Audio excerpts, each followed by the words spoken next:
اعوذ باللہ من الشیطان الرجیم بسم اللہ الرحمن الرحیم رب اشرح لی صدری ویسر لی امری واحلل عقدۃ من لسانی یفقہوا قولی۔ السلام علیکم ورحمۃ اللہ وبرکاتہ۔ اللہم صلی علی محمد وعلی آل محمد کما صلیت علی ابراہیم وعلی آل ابراہیم انک حمید مجید۔ اللہم بارک علی محمد وعلی آل محمد کما بارکت علی ابراہیم وعلی آل ابراہیم انک حمید مجید۔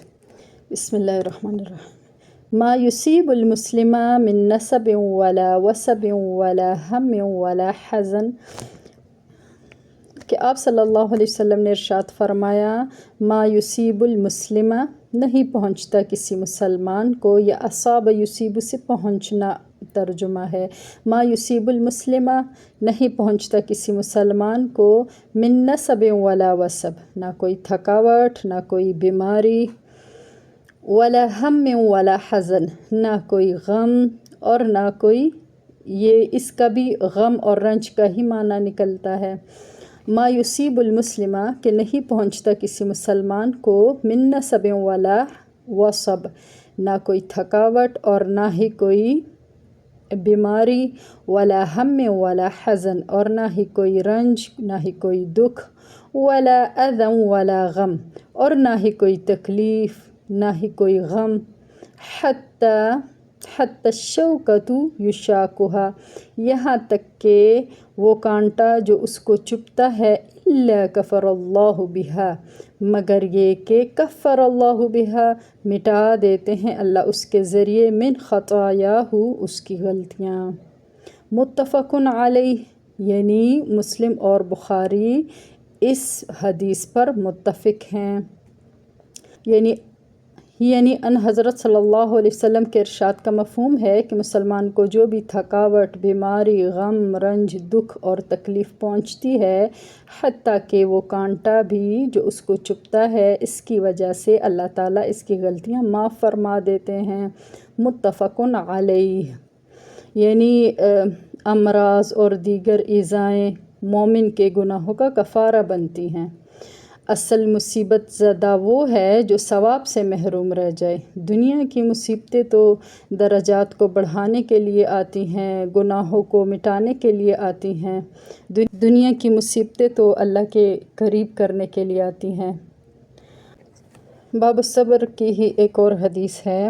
وعن ابی ہریرہ رضی اللہ عنہ قال، ابو ہریرہ رضی اللہ عنہ سے روایت ہے، فرماتے ہیں قال رسول اللہ صلی اللہ علیہ وسلم، کہ رسول صلی اللہ علیہ وسلم نے ارشاد فرمایا من یرد اللہ خیرا، جس سے ارادہ کرے اللہ تعالیٰ خیر کا، بھلائی کا، یصب منہ، اس کو تکلیف میں مبتلا کر دیتے ہیں۔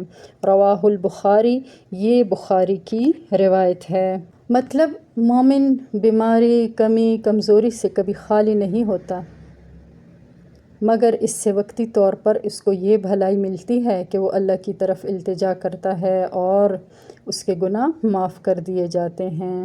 باب الصبر کی ایک اور حدیث ہے۔ وعن معاذ بن انس رضی اللہ عنہ ان النبی صلی اللہ علیہ وسلم قال، حضرت معاذ بن انس رضی اللہ عنہ سے روایت ہے کہ ان حضرت صلی اللہ علیہ وسلم نے ارشاد فرمایا من کظم غیظا، جس نے غصہ کو پی لیا، وہو قادر، اور وہ قدرت رکھتا تھا، علی ان ینفذہ، اس پر کہ وہ اس کو نافذ کر دے، باوجود یہ کہ وہ اس کو نافذ کرنے کی قدرت رکھتا تھا، دعاہ اللہ سبحانہ وتعالی، اللہ تعالیٰ اس کو بلائیں گے، علی رؤوس الخلائق یوم القیامہ، تمام انسانوں کے سامنے قیامت کے دن، حتی یخیرہ من الحور العین ما شاء، یہاں تک کہ وہ حورین میں سے جس کو چاہے چن لے۔ حدیث حسن، یہ حدیث حسن ہے، ابو داؤد اور ترمذی سے روایت ہے۔ یعنی ان حضرت صلی اللہ علیہ وسلم کے ارشاد کا مفہوم ہے کہ جس نے غصے کو پی لیا باوجود اس کے کہ وہ اس کو نافذ کرنے کی قدرت رکھتا تھا، تو اللہ تعالیٰ اس کو تمام انسانوں کے سامنے قیامت کے دن بلائیں گے اور اسے فرمائیں گے کہ وہ حورین میں سے جس کو چاہے چن لے۔ یعنی غصے کو پی جانے کی ترغیب ملتی ہے اس حدیث سے۔ بدلہ لینے کی قدرت ہو پھر بھی معاف کر دینا قابل قدر ہے، تو اللہ تعالیٰ اس کی قدر فرمائیں گے، اور قدر میں اس کا انعام کیا ہوگا؟ حورین میں سے جس کو چاہے چن لے۔